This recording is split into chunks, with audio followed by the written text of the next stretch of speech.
हरिओम। सज्जनों, बात थोड़ी सुनने में कड़वी है, लेकिन एक कटु सत्य है। आप यदि इनके ऊपर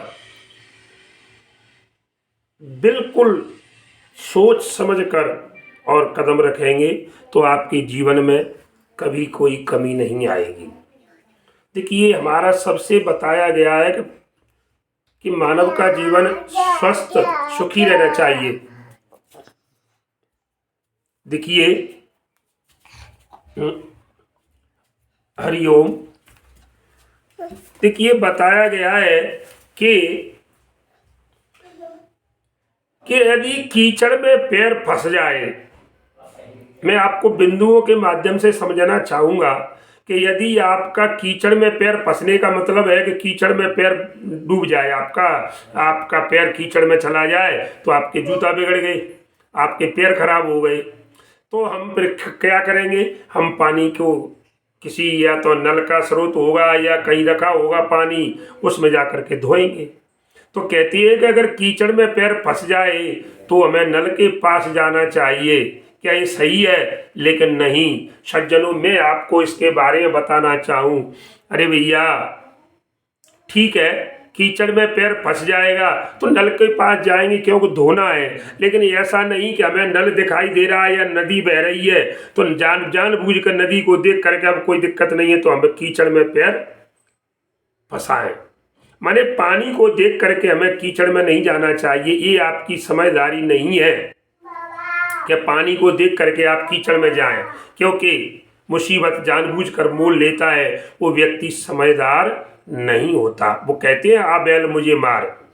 तो सज्जनों, इसको देखिए, आपके कीचड़ में पैर फंस जाए तो नल के पास जाना चाहिए, बिल्कुल ठीक है, लेकिन नल को देखकर कीचड़ में कभी नहीं जाना चाहिए। दूसरी बात, जिंदगी में बुरा समय अगर आपके पास आता है तो आपके पास परमात्मा ने धन दौलत दी है, उसका भरपूर प्रयोग करना चाहिए, उसका उपयोग करना चाहिए।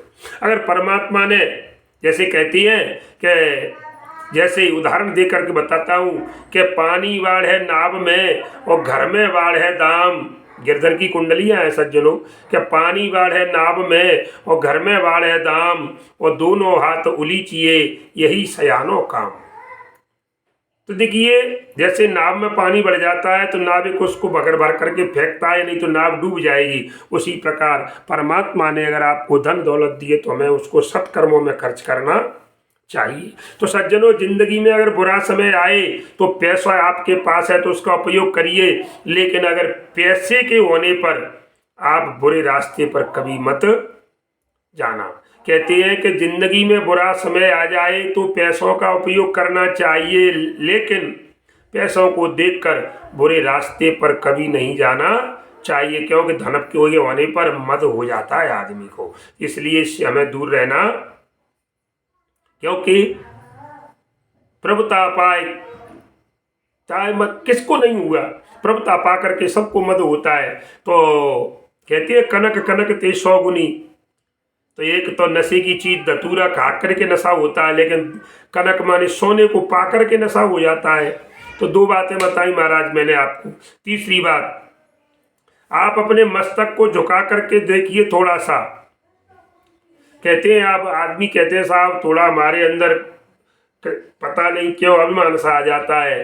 अरे भैया, अभिमान आएगा क्योंकि आप एक सूखे वृक्ष की तरह तन करके खड़े रहते हो। सूखा वृक्ष कभी झुकता नहीं है, जिसमें हरियाली होती है, हरा पेड़ होता है तो झुक जाती है डाली।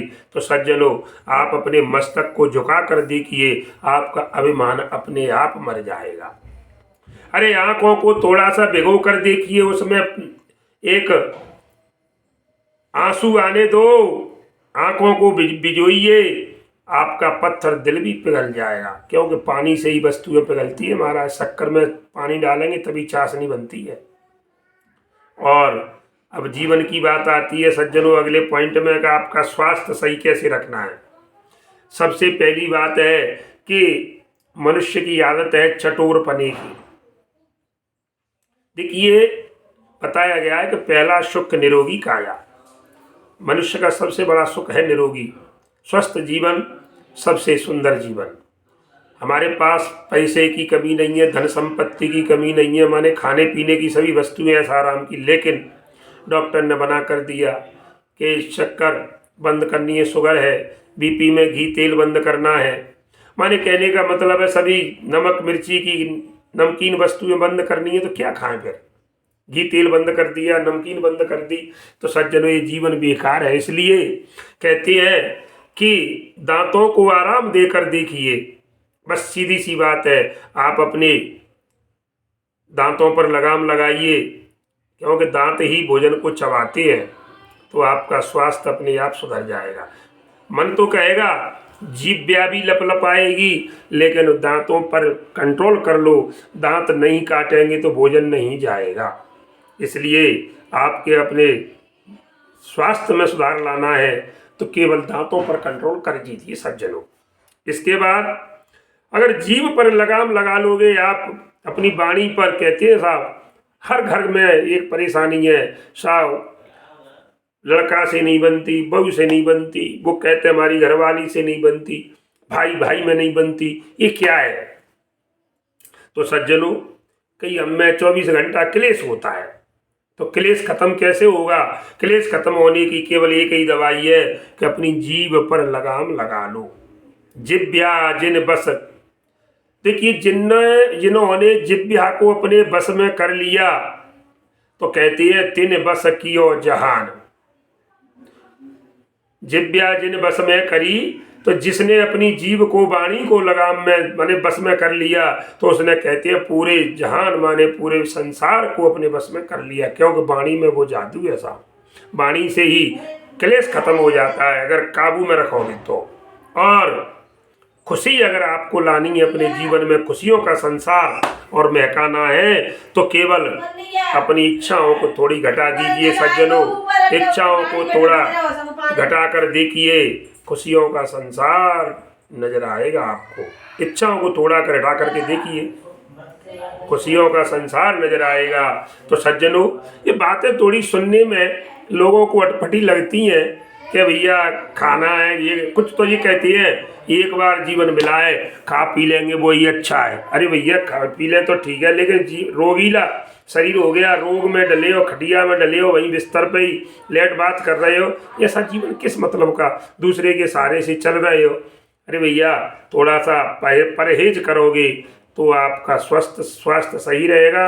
आप अच्छी उम्र, देखो जीने से कोई मतलब नहीं है, जीने से कोई मतलब नहीं है, जीना ज़्यादा जीना अच्छी बात नहीं है, लेकिन भले कम जिए लेकिन निरोगी जिए, स्वस्थ जिए, खुशहाल रहे। और खटिया में डले डले गंदगी में सब घर वालों को भी, चाहे कितने भी कैसे भी माता पिता कितने भी पूजनीय आदरणीय होते हैं, वैसे जो सच्ची संतान है वो सेवा करती है, लेकिन महाराज उनको भी कष्ट लगने लगता है कि इससे तो जी चला जाए वही अच्छा है। तो देखिए बातें कड़वी हैं लेकिन सच्ची हैं सज्जनों, और इन पर आपको ध्यान देना चाहिए। और इसी के साथ जय श्री राम।